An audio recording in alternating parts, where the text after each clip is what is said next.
to Luck Management, and welcome Lorelei to the world of Luck Management. Oh, yes, I know. Everybody, that is your official Lucky, I guess, mascot of the Luck Management lifestyle. It is a beautiful, wonderful addition to the Loesch family. Lorelie Loesch. I know you guys are probably thinking Gilmore Girls, or you're probably thinking like Lorelei, she's a German goddess, I think. But she is the love that you never knew you needed. She's so wonderful. She's my Valentine this year. Um, but I just wanted to say we are back for a solo episode. Come on, lay down. We're back for a solo episode, and I have some cool topics that I want to bring up to you guys. I want to talk to the Luckies and hear how Luck Management lifestyle is going for them and everything. So, the first topic I want to get on, get in the mic, lay down, is I want to talk to you about the last few months and stuff. So, we'll start off with that, the old job. My group was horrendous. If you are looking and you get put into a line group or someone and you interview with them, don't do it. You know what, you may like it, you may enjoy it, but it was just not for me. I didn't feel supported. I didn't feel cared for. I didn't feel like I had the people there that I needed to succeed.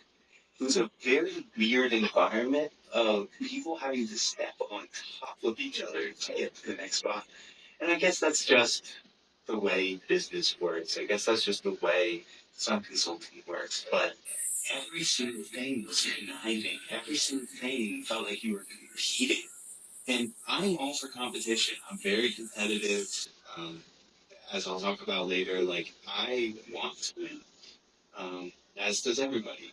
But the way that they did it and the way that they didn't let me be the person that I needed to be, the Carter Loesch and living the luck management lifestyle, it was really debilitating to me. It was really hard. And I couldn't be my best. And of course, it goes on both sides. But in this stage, I'm about 3 months out of that situation. I am tenfold better. I'm happier. I'm excited. I'm ready to get up each and every day.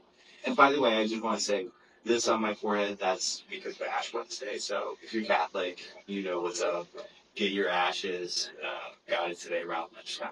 With Lorelei, she came with. But it was a place where you were going in for 12 hours a day, and during those 12 hours, you are just grinding on things that aren't really measured as yes or no, but measured by managers that are trying to connive. And honestly, what I do think they did back at the Blue A, um, is they would bring in people specifically to pinpoint to boost up their other consultants. And that is a disgusting practice in my eyes, but also something that just wasn't right. It didn't feel like you could be who you wanted to be. And so a lot of people leave. It's like 40% of people that start leave within 3 months because it's just crazy. And they'll go around and say that you're not cut out for it or this or that.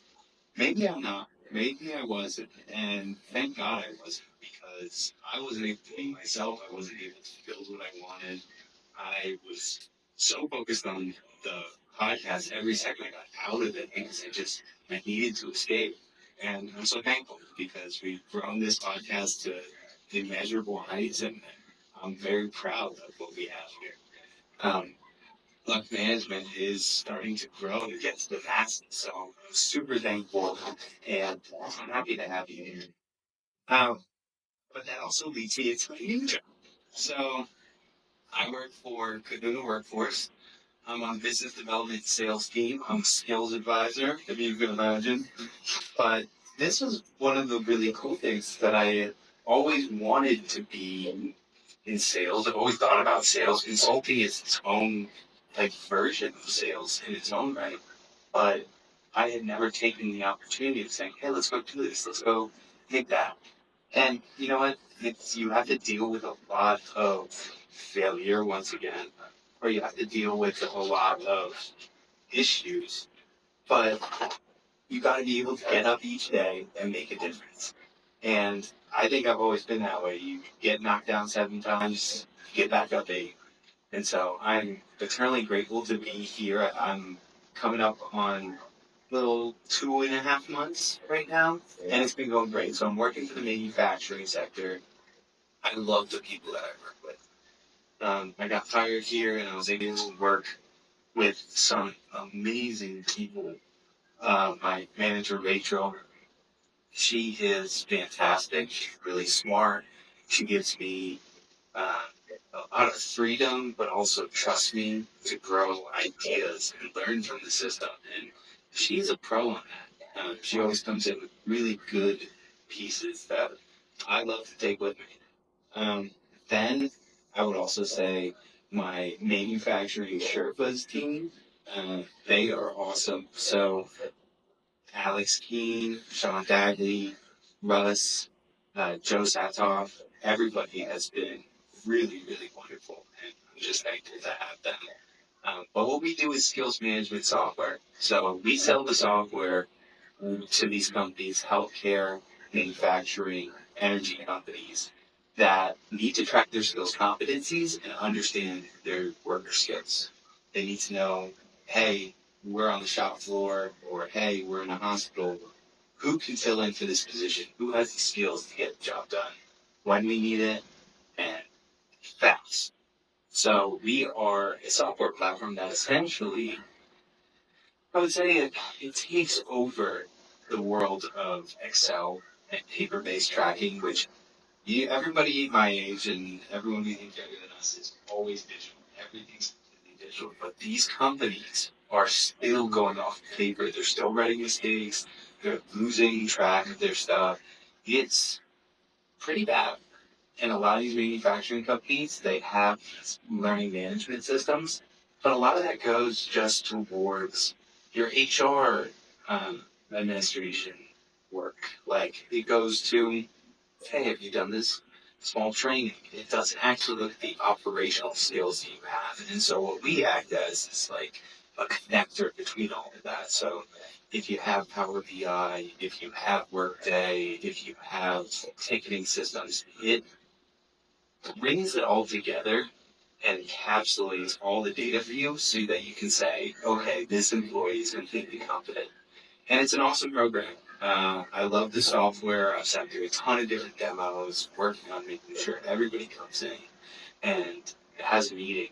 And I'll tell you what, luck management lifestyle is sales. It's essentially sales. You have to sell yourself. You have to sell on what you know. You have to sell on your skills. You have to be able to build out that messaging each and every day to be the best person that you can be. And to build genuine relationships. That's what sales is. Everyone at times looks at sales and says, oh, you're a salesman. No, it's, hey, we got something that's really beneficial for you. And I think we can help. And so if you go in there and you're genuine, you're going to get meetings. And so I've been really lucky to get a lot of different meetings. I've really enjoyed being able to be a part of the team. And manufacturing is the smallest division right now, but the potential is out of this world. We're used in so many different hospitals. We're like the hospital kingpin when it comes to skills management, which is so cool. And our software is so integrated. But we have some amazing things that are moving into AI. We have some amazing things that are moving into talent finders, understanding your workforce and where you need to go. And I think that the sky's the limit. So each day I'm chugging along, working on cold calling, sending out all my emails, connecting on LinkedIn. So if you ever see me, connect with me. Let's set up some meetings, get me some gift cards, something like that. Just, set up a meeting with me. Why not? um, but I feel appreciated at this company. We've had some amazing dinners. We've had some amazing sales kickoffs. Been able to present. I've been able to be myself. I've been able to come out of that shell that I felt like I was really put in. be who I want to be and to be someone that can lead and someone that can take forth freedom and build it into leadership. So I stand so closely with my coworkers. I stand so closely with my friends at this company, and I stand on top of the ping pong leaderboard. I am 27-3 on the ping pong table. I am saucing everybody in this office. But I love it because they're actually really good players. We have a great time. There's a little room you can go, you blow off steam. At the last place, you took 5 minutes off. It was a mark. Somebody knew, and it was, well, why aren't you working? So there's definitely some vast differences there, but I trust them, and they trust me, and I know what I'm doing is right. And I'm really excited to get on all these conferences and be able to learn from people and build out manufacturing. I think everybody looks at manufacturing and they say, oh, yeah, it's an old time. No, manufacturing is alive and well, and it is upgrading, it is growing, it is building like you've never seen before. With AI, with smart factories, with different product complexities, you're allowing for worker retainment, you're allowing for worker attainment, and you're just trying to make sure that you're getting the right products out of people. So I love it. I've enjoyed it. I've given it my all, and I'm going to continue to. And you just need to keep shaping, building, and growing your ideas. So that's good.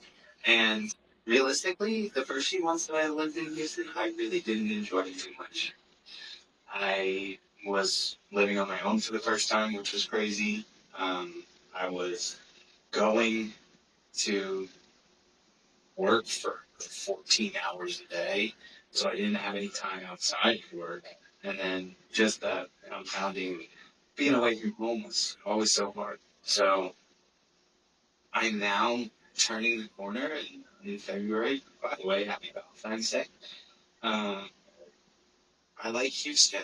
There's a lot to Houston. There's people that love Houston, and you always want to be in a city where people love the city. That's a big deal. They have great sports. The food is out of this world. I could give you 50 different recommendations, and each one you would say that is amazing. It is a very vast city with a lot of different cultures. Their Chinatown is massive. It's like 3 streets long. It has so many different types of foods. I went to AGV and it fed me for weeks, and it's authentic. There's a ton of golf here, so I've been playing golf every weekend. The Notre Dame Club of Houston has been awesome. Really been connected there. I'm now the membership director of the club. And there are just people here that are nice. Very nice city. People are good here. Might be a bigger thing about Texas than the world. Texas. But it is awesome to see what the world of Houston is like. It's given me a chance to grow. It's given me a chance to be myself. It's given me a chance to learn on my own. And of course, I've had the little one. She's not that little. She's about 2.5. She was rescued under tracks, and she was beaten, hurt, and she's saved me. But I'm really happy here. There's great parks, and I don't know what the future holds here today. But this city has shown me a lot, and it's helped me grow who I want to be, into who I want to be, and what I want to be. And it's given my 27th year a lot more purpose and stuff like that. So as we move into purpose, I want to move into Lent a little bit. So Lent starts today, Ash Wednesday, yesterday was Fat Tuesday, Mardi Gras celebrations, which I didn't even follow. So I, whatever. I hope you all celebrated Fat Tuesday. But for Ash Wednesday, I think about Lent and what I'm going to give up. So this year again, I'm giving up pizza again. It's going to be tough. It's going to be hard again. And you might be saying, pizza is easy. I love pizza. I love pizza. It is my cheat meal. It is the go-to every single time I have it. and I usually like to have it every Friday. So giving that up, which is going to be hard, but nonetheless good. Second thing is swearing. I don't think I swear that much, but when I'm with my friends, I can sometimes swear and stuff. And just being able to catch that and being able to see that, I think is really important. And it gives you a better understanding of the words that you're choosing. And being on a podcast, I'm always thinking about the type of message and how I want to speak. And I'm excited to see how I do on that. I was on a call earlier with my buddies. I was cursing. I was like, dang, okay, Carter, settle it. But that's going to be a good one.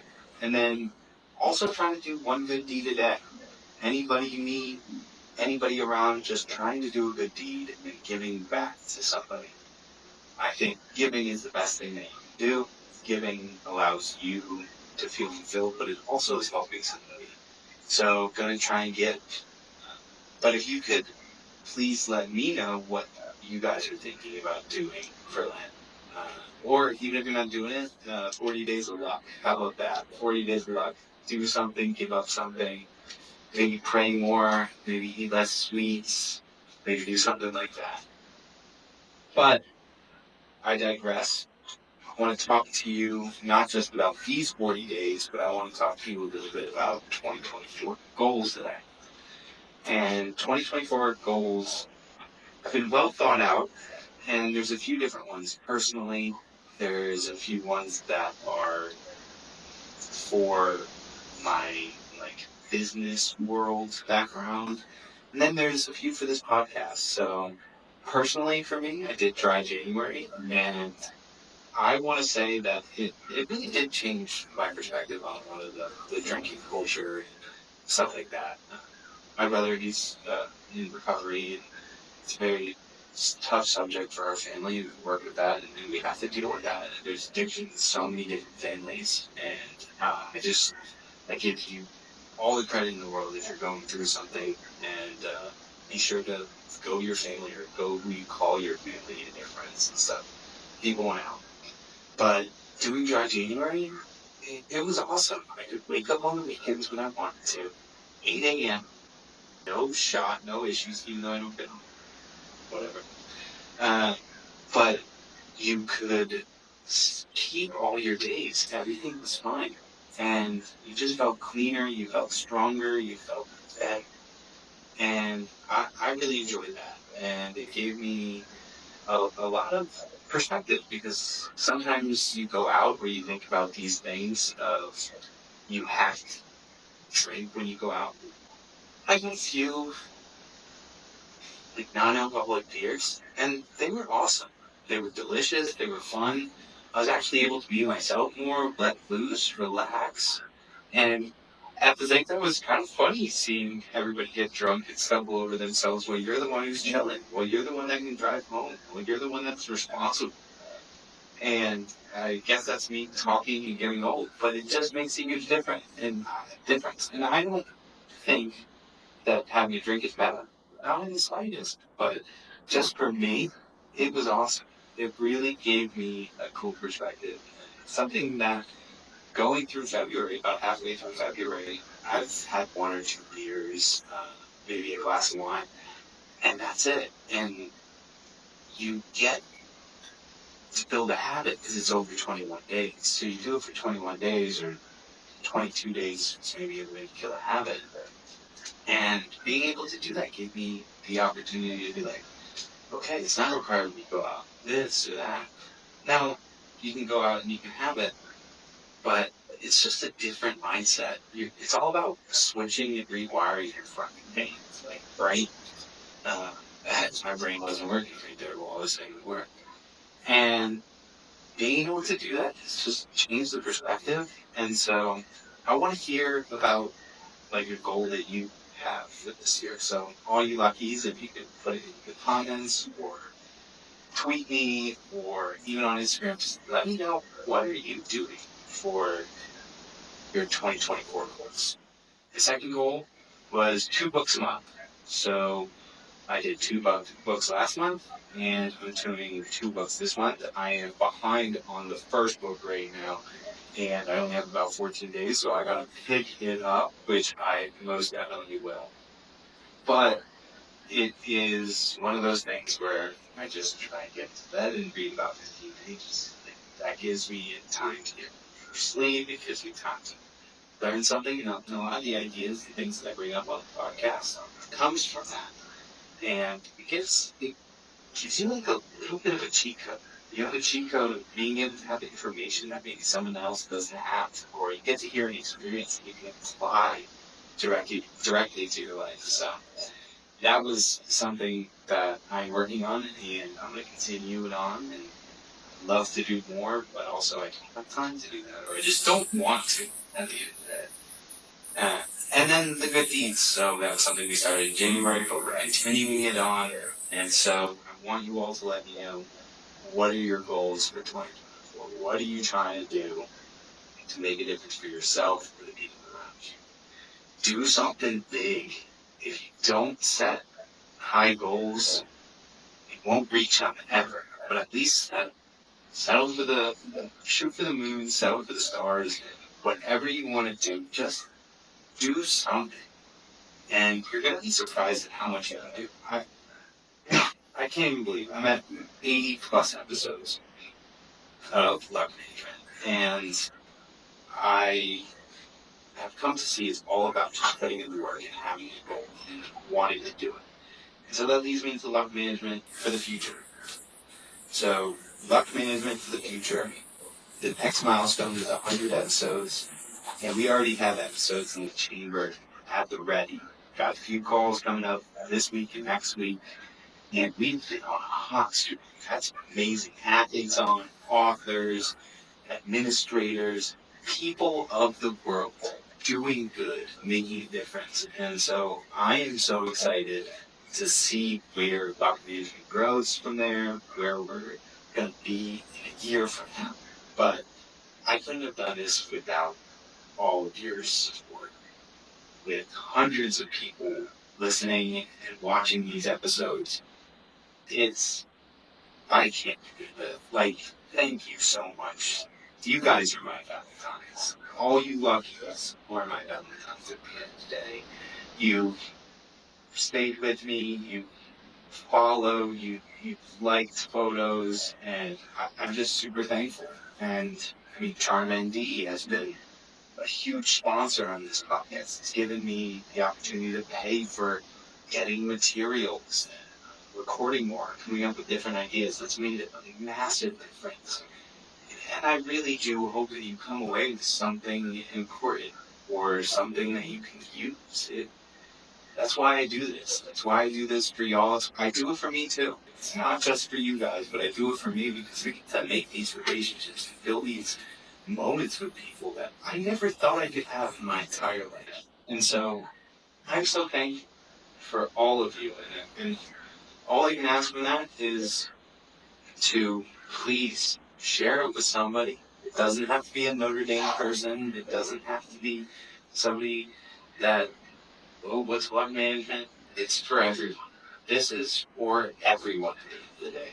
And it's my goal to get up to, we're currently around 25,000 views on all of our different videos, podcasts, things like that.